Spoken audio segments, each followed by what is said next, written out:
1971 সালের মুক্তিযুদ্ধ একটা জাতির স্বাধীনতার জন্য রক্তক্ষয়ী সংগ্রাম।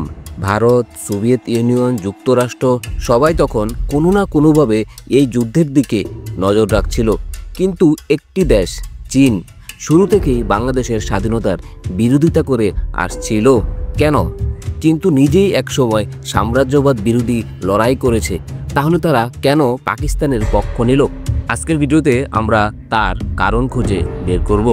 চীনের এই অবস্থানের রাজনৈতিক, কূটনৈতিক ও কৌশলগত কারণ কী ছিল। প্রথমে 1970 দশকের আন্তর্জাতিক রাজনীতি একটু বুঝে নেই। তখন ছিল ঠান্ডা যুদ্ধের যুগ। একদিকে আমেরিকার নেতৃত্বাধীন পশ্চিমা ব্লক, অন্যদিকে সোভিয়েত ইউনিয়নের নেতৃত্বে সমাজতান্ত্রিক ব্লক। চীন তখন সোভিয়েত ইউনিয়নের সঙ্গে মতাদর্শগত দ্বন্দ্বে জড়িয়ে পড়েছে। মাও সেতুংয়ের চীন আর সোভিয়েত ইউনিয়ন তখন একে অপরের প্রতিদ্বন্দ্বী হয়ে গেছে। অন্যদিকে পাকিস্তান ছিল চীনের অন্যতম ঘনিষ্ঠ মিত্র। চীন পাকিস্তানকে ব্যবহার করত দক্ষিণ এশিয়ায় নিজেদের প্রভাব বজায় রাখার হাতিয়ার হিসেবে।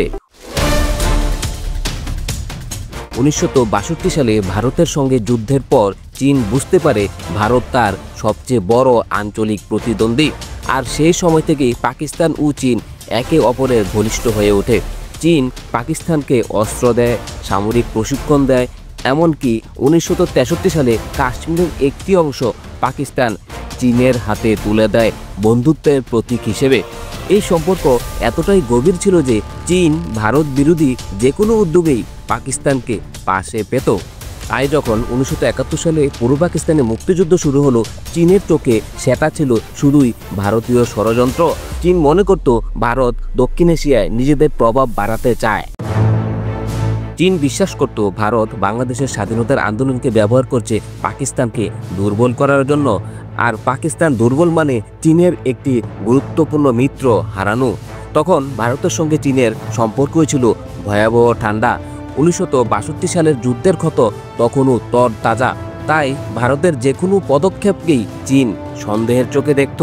চীনের কাছে এই মুক্তিযুদ্ধ ছিল না কোনো মানবিক আন্দোলন, বরং তারা মনে করত বাংলাদেশের মুক্তিযুদ্ধ ছিল দক্ষিণ এশিয়ায় ভারতের ভূ রাজনৈতিক খেলার একটি অংশ।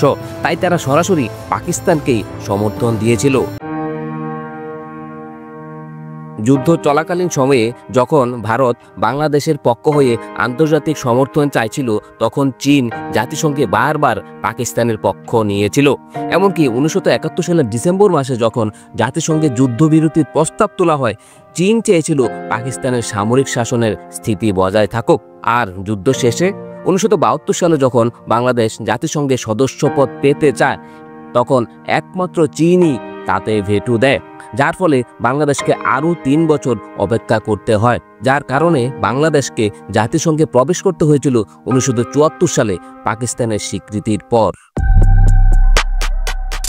তবে চীনের এই অবস্থান যে শুধুই পাকিস্তানের জন্য ছিল তা কিন্তু না, এর পেছনে ছিল আরও বড় একটি আন্তর্জাতিক খেলা। তখন মার্কিন যুক্তরাষ্ট্র প্রেসিডেন্ট রিচার্ড নিক্সনের নেতৃত্বে চীনের সঙ্গে সম্পর্ক পুনঃস্থাপন করতে চেয়েছিল।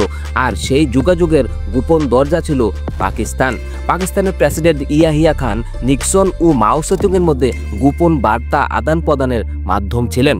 সেই কূটনৈতিক সেতু বজায় রাখার জন্যই চীন পাকিস্তানের বিরুদ্ধে কিছুই বলেনি, বরং ভারতের ও মুক্তিযুদ্ধের বিরোধিতা করেছিল। বলা যায় চীন তখন নিজের জাতীয় স্বার্থকেই মানবিক আদর্শের উপরে রেখেছিল। মাওবাদী চীন নিজেদের বিপ্লবী রাষ্ট্র বললেও 1971 সালে তারা মানবতার পক্ষে নয়, বরং কূটনৈতিক হিসাবের পক্ষেই দাঁড়িয়েছিল। তাদের দৃষ্টিতে বাংলাদেশের স্বাধীনতা মানে ভারতের শক্তি বৃদ্ধি এবং পাকিস্তান ও চীনের প্রভাব হ্রাস। তাই তারা প্রকাশ্যে বিরোধিতা করে। যদিও পরে 1975 সালে বাংলাদেশ সরকার পরিবর্তনের পর চীন দ্রুত সম্পর্ক স্থাপন করে নেয়। 1974 সালে পাকিস্তান আনুষ্ঠানিকভাবে বাংলাদেশকে স্বীকৃতি দেয়। এর পরের বছরই চীনও বাংলাদেশকে স্বীকৃতি দেয়। এরপর ধীরে ধীরে দুই দেশের সম্পর্ক উন্নত হয়। আজকের দিনে চীন বাংলাদেশের অন্যতম বড় অর্থনৈতিক ও উন্নয়ন সহযোগী। কিন্তু ইতিহাসের সেই কালো অধ্যায় যখন তারা আমাদের স্বাধীনতার বিরোধিতা করেছিল, তা কখনো ভোলার নয়।